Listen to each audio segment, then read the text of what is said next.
고린도후서 7장 1절부터 16절 성경 본문을 통해 세상 근심과 하나님의 뜻대로 하는 근심의 차이는 회개이다 라는 제목으로 하나님의 말씀을 증거하겠습니다.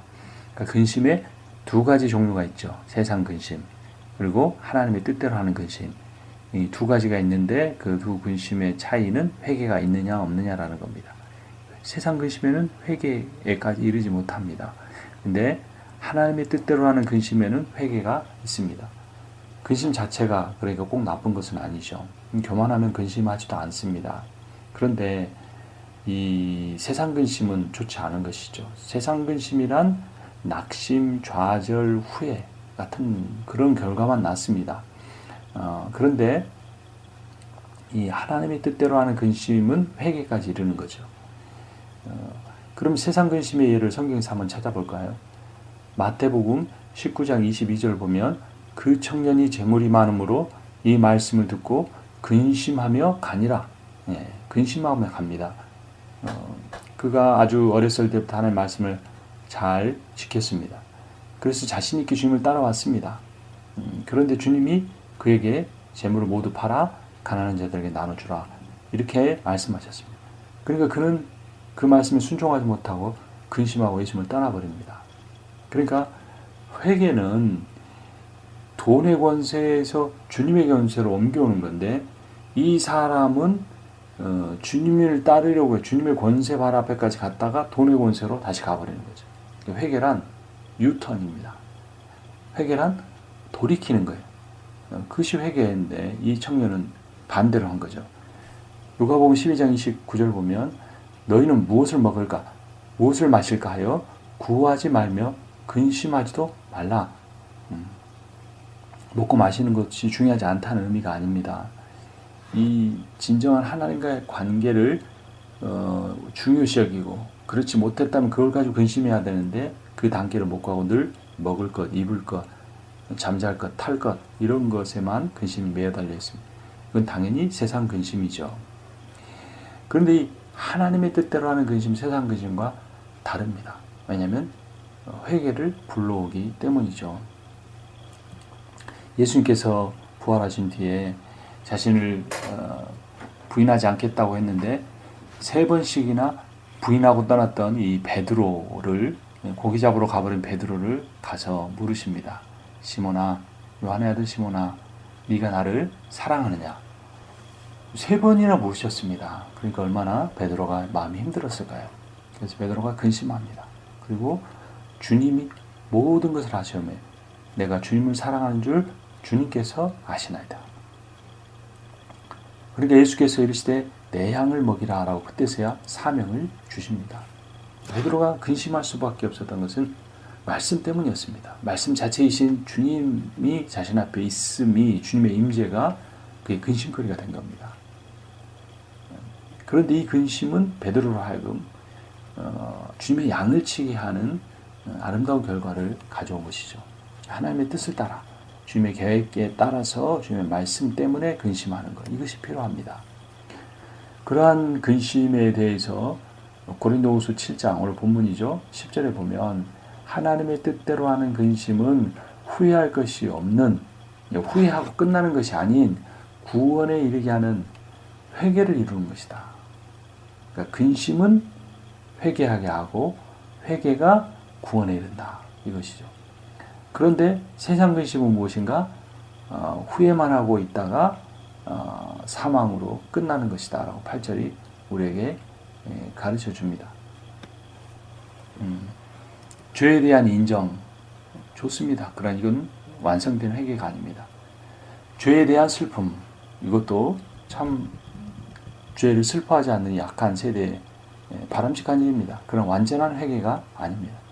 완전한 회개는 감정과 어떤 지적인 동의뿐만 아니라 자신의 삶을 어떻게 살아갈지를 결단하는 것까지 되는 겁니다. 그 예를 오늘 본문 바로 앞절 7장 1절 그런즉 사랑하는 자들아 이 약속을 가진 우리는 하나님을 두려워하는 가운데서 거룩함을 온전히 이루어 육과 영의 온갖 더러운 것에서 자신을 깨끗하게 하자라고 말합니다. 그러니까 자신의 몸과 신앙에 들어와 있는 세속적 가치관과 부정한 삶의 습관을 깨끗하게 하는 것이 회개입니다. 이것이 지정의를 포함한 인격적 회개, 이것이 온전한 회개입니다. 이러한 일은 인간 스스로는 불가능합니다. 주님이 열어놓으신 그 하나님과의 관계 회복인 화목을 경험한 사람만이 이런 완전한 회개에 이를 수가 있습니다. 고린도후서 5장 17절 우리가 앞서 본 본문이죠. 그런즉 누구든지 그리스도 안에 있으면 새로운 피조물이라. 이게 핵심입니다. 새로운 피조물, new creation, 또는 새로 우리가 다시 창조된 new creation. 근데 그것을 가늠하는 척도가 있는 in Jesus Christ. 그리스도 예수 안에 있느냐 아니냐라는 것입니다. 그리스도 안에 있을 때에는 죄의 노예가 된 삶, 사망의 노예가 된 삶, 질병의 돈의 노예가 된 삶으로부터 자유할 수 있습니다. 세상적 근심은 회개까지 가지 못하고 후회만 머물게 합니다. 그런데 그리고 회개를 통한 구원에 이르게 하지 못하고 슬픔에만 머물게 합니다. 그러나 하나님의 뜻대로 하는 근심은 연약함과 악함을 인간 스스로 해결할 수 없음을 깨닫게 합니다. 그리고 주님의 발 앞으로 돌아와 무릎을 꿇고 엎드리게 합니다. 이것이 회개이고 구원의 문입니다. 아무도 자신의 인생의 주권을 누구에게라도 넘기고 싶어 하지 않습니다. 주권 다툼입니다. 가정의 갈등도 나라 간의 전쟁도 다 그렇습니다. 그러나 그것을 모두 다 멈추고 우리가 서로 사랑할 수 있는 방법인데 그것은 만왕의 왕이신 주님을 경외하는 겁니다. 그리고 그분의 사랑의 성품을 전적으로 신뢰하는 겁니다. 그러한 사람만이 회개할 수 있습니다. 어떻게 내 삶의 주권을 누구에게 드릴 수 있습니까? 주님에게만. 왜냐하면 주님을 경외하기 때문에. 어떻게 내 삶의 주권을 누구에게 줄 수가 있습니까? 그것을 우리에게 영원한 기쁨과 사랑과 은혜를 베푸시기 원하는 주님을 신뢰할 때만 가능한 겁니다. 믿으면 맡길 수가 있는 것이죠. 나는 크리스찬으로서 교회에 내가 섬기는 교회와 내 삶에 예수의 은혜와 하나님의 사랑과 성령의 역사가 넘칩니까? 그렇지 않으면 회개해야 합니다. 회개는 돌이키는 겁니다. 돌아가는 겁니다. 회개나 마음의 뉘우침이 아닙니다. 돌아옴입니다. 내가 주인된 삶의 공간에서 하나님이 주인된 삶의 공간으로 이동하는 겁니다. 내가 왕된 삶의 시간을 그런 시대를 끝내고 하나님이 왕된 그 시간, 그 시대를 시작하는 것이 회개입니다. 인간이 자신의 왕권과 주권을 포기할 수 있는 단 한 가지 이유는 자신의 무력함과 무능함을 깨닫기 때문입니다. 인정하기 때문입니다. 이 깨달음의 시작점이 무엇이냐면 자신의 능력과 지혜에 대한 근심에부터 시작됩니다. 왜 이렇게 안 되지? 내가 왕년에 이렇지 않았는데 근심하는데 그 근심을 통해 자신의 피조물로서의 한계를 깨닫고 절대자 하나님의 온전하신 능력과 지혜와 사랑과 은혜를 신뢰하게 내 삶을 그분께 맡겨드리는 겁니다. 이런 회개를 경험하기 위해서는 강한 말씀의 도전이 필요합니다. 여러분 날마다 말씀 앞에 서십시오. 단 하루라도 말씀 읽지 않고는 말씀을 듣지 않고는 안 된다라는 절박함이 있어야 합니다. 사도 바울이 고린도 교인들에게 회개하라는 그런 이 권면을 했습니다. 두 번째 고린도 교회를 방문한 뒤에 바울의 대적자들로 인한 심각한 갈등과 어떤 어려운 상황을 경험하고 바울이 돌아와서 세 번째 방문을 연기하고 이 고린도후서를 쓰기 전에 슬픔의 편지라는 것을 세 번째 편지인데 슬픔의 편지라는 것을 보냈고 그 결과를 디도를 통해 들었는데 고린도 교인들이 이 바울이 심각하게 쓴 거의 7회에 가까운 세 번째 편지 슬픔의 편지를 받고 회개에 이르게 됐다라는 겁니다. 그 소식을 듣고 고린도후서를 기록하면서 바울이 내가 여러분들의 회개를 통해 내가 마음의 위로를 받고 기쁨을 얻게 되었다고 말하고 있는 겁니다. 이것이 사도 바울이 고린도후서에서 궁극적으로 강조하고 싶은 주제입니다. 사실 바울은 고난 가운데 있었습니다. 7장 5절을 보면 우리가 마게도니아에 이르렀을 때에도 우리 육체가 편하지 못하였고 사방으로 환난을 당하여 밖으로는 다툼이 안으로는 두려움이었노라 라는 에베소 교회나 소아시아 지역이나 마데케 지역 여러 곳에서 고난과 환난을 당한 것입니다. 근데 그런 삶 가운데 디도가 바울을 찾아옵니다. 세 번째 편지의 결과 고린도 교인들이 어떻게 변화되었는가?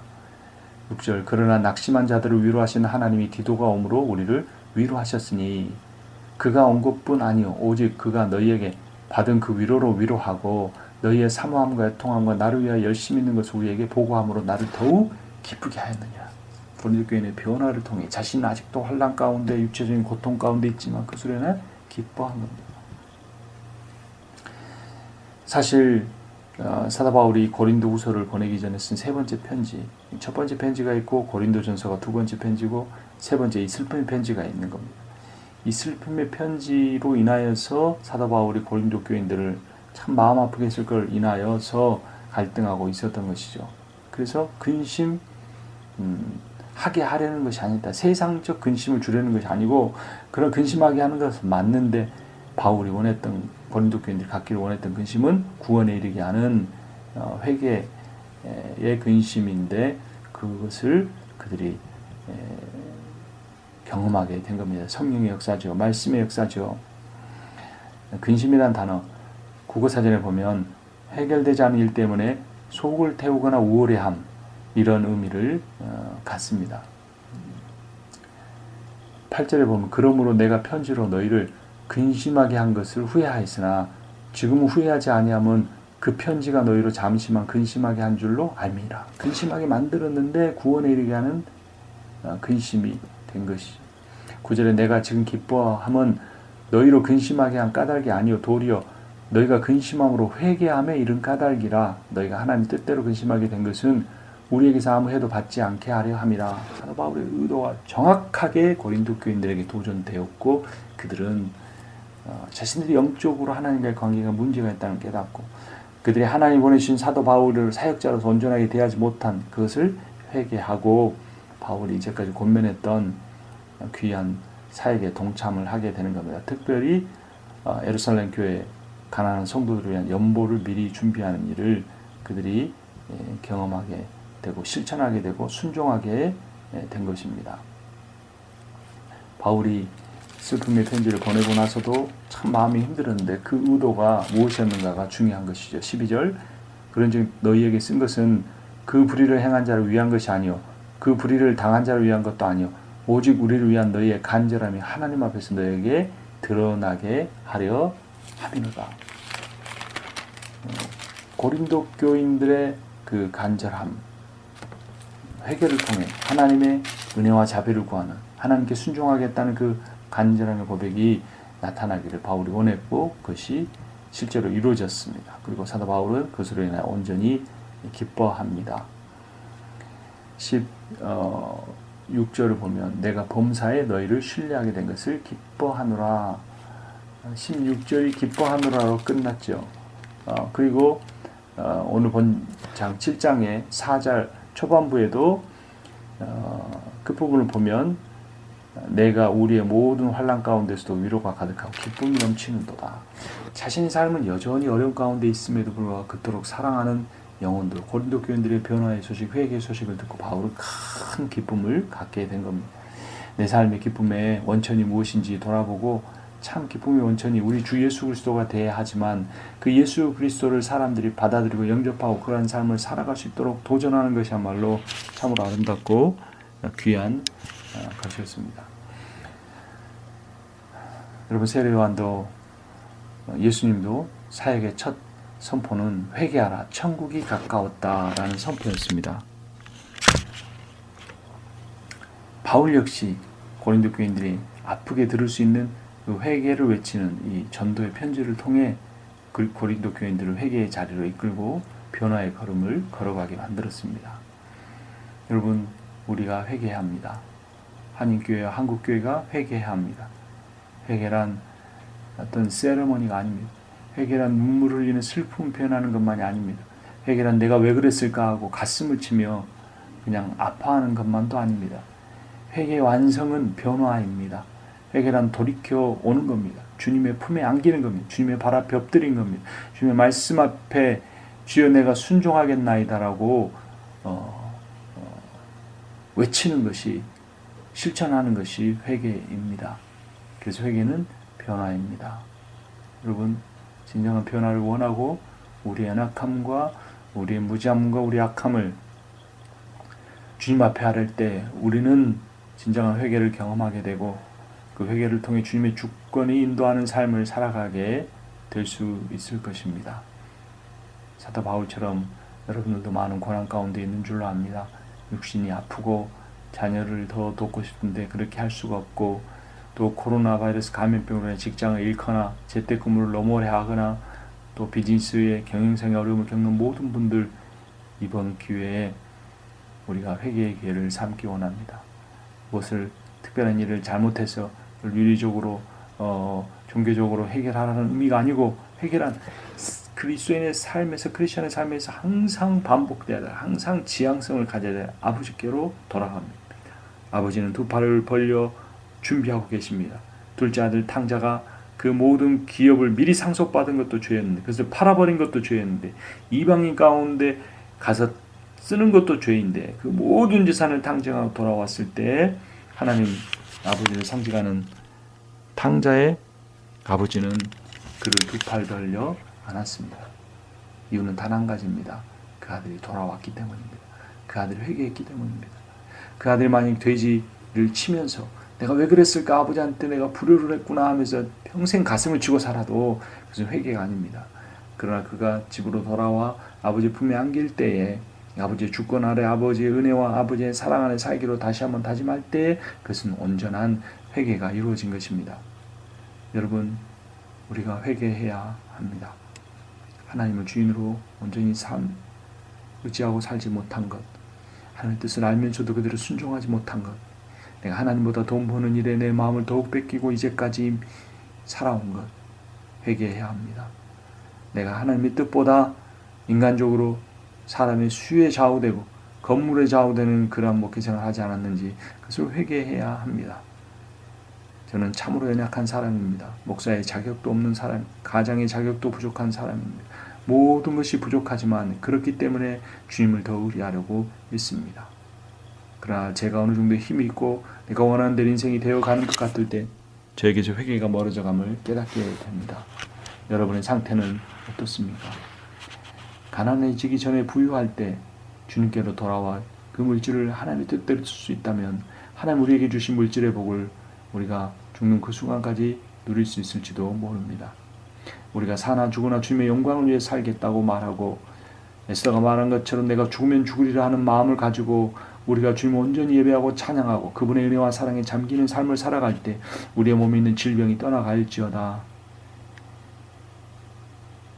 우리가 현대의학의 혜택도 받아야 되지만 더 중요한 것은 질병을 극복하려는 의지이고 자신의 삶의 모든 것에 염려를 세상의 근심을 버리는 것입니다.